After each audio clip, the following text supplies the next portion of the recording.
Hello, ladies and gentlemen. This is Eddie Marcus here again. I want to talk to you today about some things that I believe are important to you. First of all, I want you to think, if you will, think about this nation. Think about it real hard. This nation, the United States of America. Now, this nation originally was intended that people could live in it, on it, that they could live in peace, they could be prosperous, and they could enjoy this life.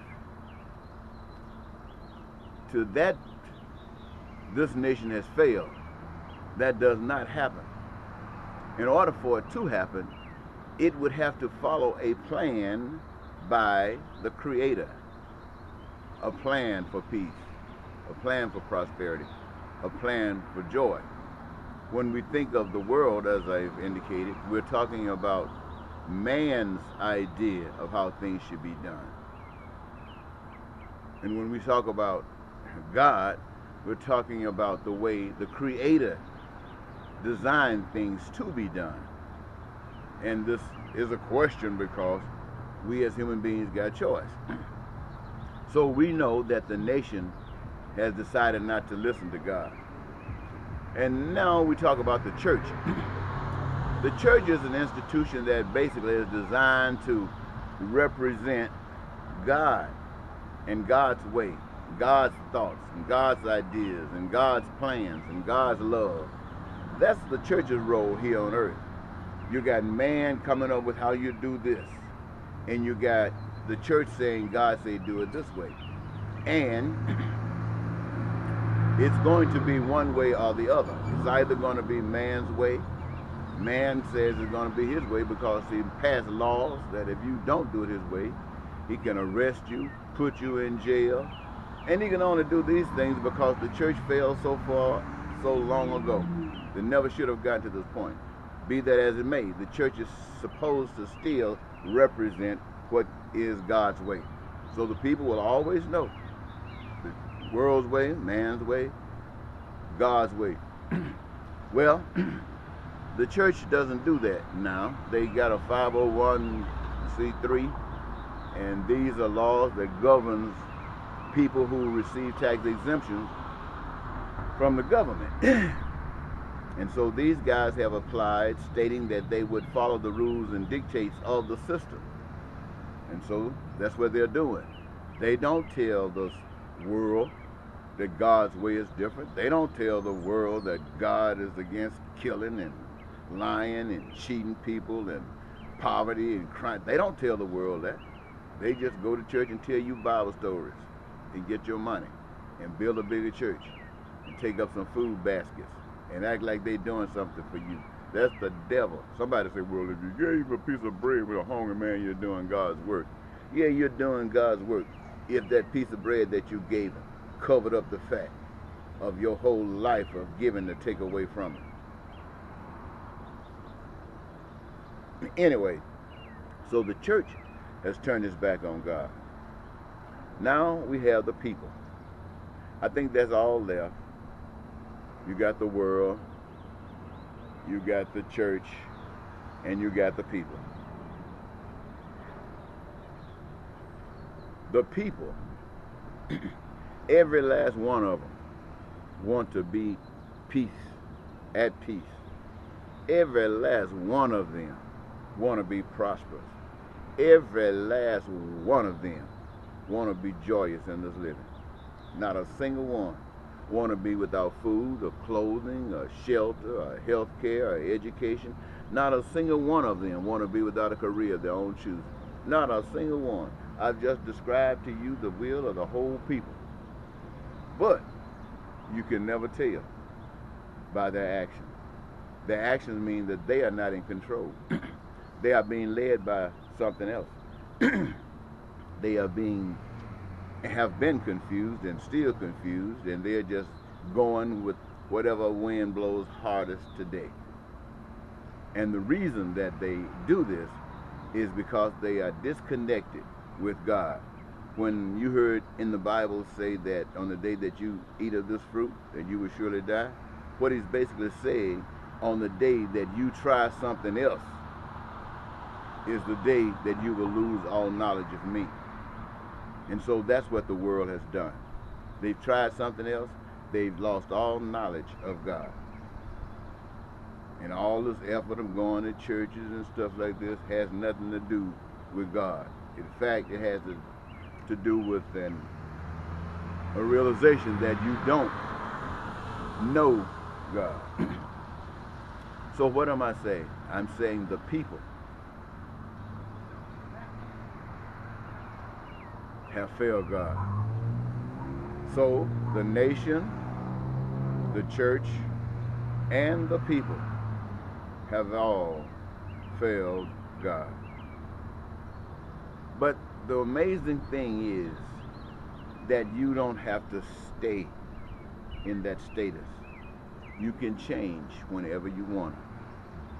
But you have to be real. You cannot play with God. You cannot say, Father, forgive me. Come into my life and think God believes you just because you said that. If you meant that, you don't even have to say it. It happens automatic. But this is what's going to happen. If you want peace, if you want prosperity, if you want joy in your life, at the state level, at the church level, and at the human people level, you're going to have to treat people like you want to be treated. And when people refuse to treat you in a way that you can be satisfied with it, you're supposed to not take it. You're supposed to make sure that they know that you don't like it and you're not taking it. Now,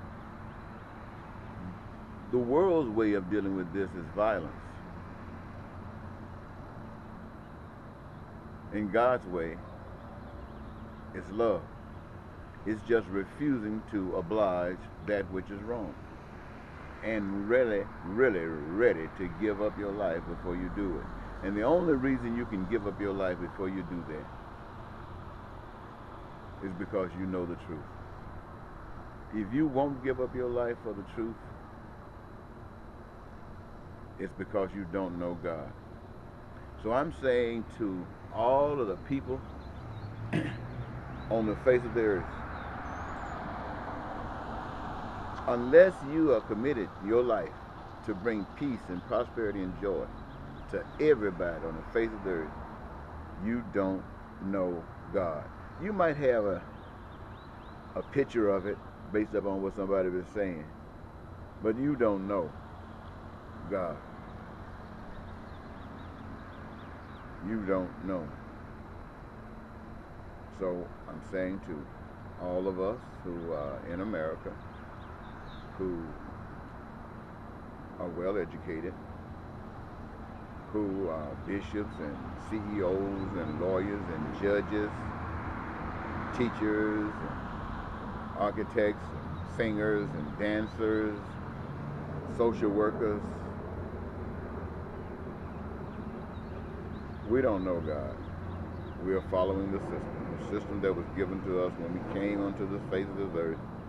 And it's been some changes here and there, good and bad, and nothing divine. And we've been following it all our lives. And we are going forward in our life with it. And right now, there are plans to destroy this nation. And that means destroy most of its people. And the cry is out there, the yell is out there that it's planned. Every now and then you can hear somebody talking about doing something about it. But if you look around, you don't see any activity. And if we wait too long, the trouble will be here. And it'll be too late to try to get together and think then. So I'm saying to you right now, you better do the right thing. Because if you don't do the right thing, any other thing is going to have the same ending. What is the right thing? The right thing is that we recognize that everything belongs to the Creator. Everything on the earth, above it, in it, whatever it's able to do, you and I belong to the Creator. All the good stuff that we do and whatever we do is a gift from the Creator. We all got common needs. That's a gift from the Creator. So we can all use the gifts that have been given to us to extract from the resources of the earth those requirements that we have individually, to guarantee that we are never without them. It doesn't cost us a penny.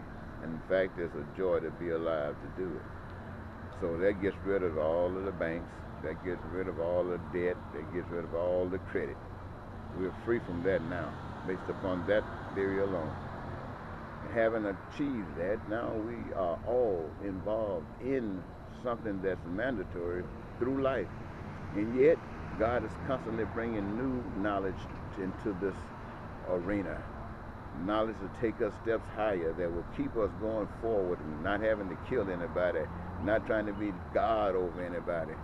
And so I'm saying to you, the nation, the church, the people have rejected God's way. And I'm here telling you that you've rejected it because I've been given a charge to come and tell you. And I'm a part of it too, with you. I'm not trying to put myself above you. I'm with you. We have failed God. But I'm also willing, having said this to you, to start doing what is proper to do. And I'm expecting that you will do the same thing if you're serious. If you're not, I can't be mad with you. You can't do what you can't do. I just hope I can, that I'm real. Until next time, ladies and gentlemen. Until next time, Eddie Marcus, spokesman and advocate of basic human rights for all people, saying bye-bye.